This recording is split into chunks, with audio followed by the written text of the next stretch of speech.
শুক্রবার থেকে অনির্দিষ্টকালের জন্য মেট্রো রেল বন্ধ ঘোষণা করেছে।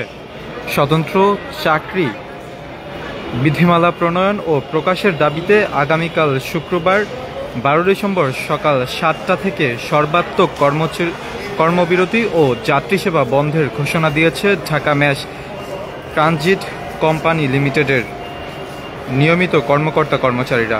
দর্শক, একটু আপনাদেরকে জানিয়ে রাখতে চাই যে একই সঙ্গে প্রতিদিন ডিএমটিসিএল প্রধান কার্যালয়ের সামনে শান্তিপূর্ণ অবস্থান কর্মসূচি চলবে বলেও জানিয়েছে তারা। 2013 সালে প্রতিষ্ঠার পর 12 বছর পেরিয়ে গেল ডিএমটিসিএলের 900 এর বেশি কর্মকর্তা কর্মচারীর জন্য এখনও স্বতন্ত্র চাকরি বিধিমালা চূড়ান্ত হয়নি। 2022 সালের 28 ডিসেম্বর মেট্রো রেলের বাণিজ্যিক চলাচল শুরু হওয়ার পর থেকে উন্মুক্ত নিয়োগে আসা এসব কর্মচারী নিয়মিত দায়িত্ব পালন করলেও ছুটি, সিপিএফ সহ বিভিন্ন gratuity, shift allowance, overtime, group insurance সহ বিভিন্ন মৌলিক সুবিধা থেকে বঞ্চিত থাকার অভিযোগ করে আসছেন। তবে আগামীকাল থেকে এই মেট্রো রেল সেবা সম্পূর্ণ বন্ধ রাখবে তারা, এমনটি ঘোষণা দিয়েছে। আমরা এই মুহূর্তে আপনাদেরকে যুক্ত করেছি। আপনারা দেখছেন যে এই মেট্রো সেবা নেয়ার ফলশ্রুতিতে কিন্তু সারা ঢাকা শহরে যেই আগের তীব্র জ্যাম সেটি কিছুটা হলেও কমেছে এবং যাত্রীদের যেই ভোগান্তি সেটি কিন্তু কিছুটা হলেও কমিয়েছে। কিন্তু তবে আগামীকাল থেকে যেই অনির্দিষ্টকালের জন্য এই মেট্রো রেল বন্ধ ঘোষণা করেছে, যার ফলশ্রুতিতে কিন্তু যাত্রী সাধারণ যারা রয়েছে তাদের ভোগান্তিতে পড়তে হবে, এমনটি কিন্তু লক্ষণীয় অথবা এই মুহূর্তেই কিন্তু বোঝা যাচ্ছে। আমরা আপনাদেরকে জানিয়ে রাখতে চাই যে 2024 সালের 12 সেপ্টেম্বর উপদেষ্টা কমিটির নির্দেশনায় 60 কর্মদিবসের মধ্যে সার্ভিস রুল প্রস্তুত করার কথা ছিল। তা না হওয়ায় 2025 সালের 13 ফেব্রুয়ারি কর্মচারীরা আন্দোলনে নামে।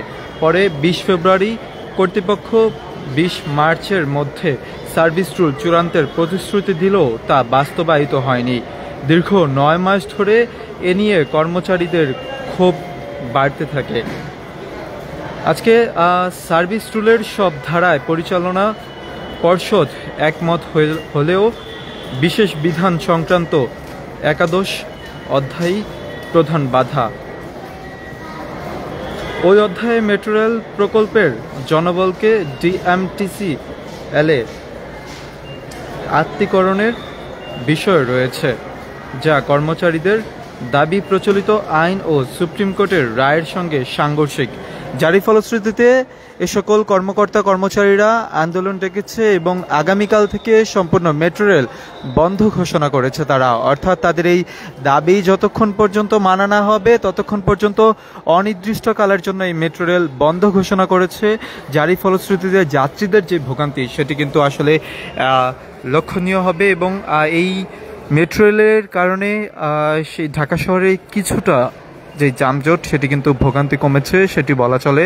তবে আমরা আপনাদেরকে যেমনটি দেখানোর চেষ্টা করছি যে যাত্রীরা এখনও অনেক যাত্রী আসলে জানেন না যে আগামীকাল এই মেট্রো রেল বন্ধ থাকবে, সেই বিষয়টি অনেকেই জানে না এবং তারা আমাদেরকে যেমনটি জানাচ্ছে যে এইটি হলে আসলে তাদের অনেকটাই ক্ষতি হয়ে যাবে। অর্থাৎ যেই নিত্যদিন অর্থাৎ প্রতিদিনের যেই যাতায়াত সুবিধা সেটি আসলে তারা যেমন পাচ্ছে এবং সরকারের যে বিষয়টি যে সরকারেরও কিন্তু অর্থের দিক থেকেও কিন্তু তারা স্বাবলম্বী হচ্ছে এমনটি কিন্তু বলছে। তবে এই যেই মেট্রো রেল আগামীকাল থেকে বন্ধ ঘোষণা করা হবে, যারই ফলশ্রুতিতে কিন্তু যাত্রী সাধারণের যে ভোগান্তি সেটিতে কিন্তু যাত্রী সাধারণ ক্ষুব্ধ। আমরা বেশ কিছু যাত্রীর সাথে ইতিমধ্যেই কথা বলেছি, তারা যেমনটি বলেছে যে মেট্রো রেল এই সার্ভিস চালু হওয়ার পর থেকে দেশের মানুষের অর্থাৎ ঢাকা শহরে কিছুটা ভোগান্তি কমেছে। তবে আগামীকাল থেকে তারা যে অনির্দিষ্টকালের জন্য এই মেট্রো রেল সেবা বন্ধের ঘোষণা দিয়েছে তাতে যাত্রীদের যেমন ভোগান্তি হবে তেমন রাষ্ট্রেরও ক্ষতি হবে এমনটি কিন্তু তারা বলছে এবং তারা বিভিন্ন উদাহরণস্বরূপ জানিয়েছে যে অন্যান্য রাষ্ট্রে এই মেট্রো রেল বন্ধের মতো কোনো কারণ কিন্তু অর্থাৎ এরকমভাবে বন্ধ কখনো হয়নি অন্যান্য রাষ্ট্রে।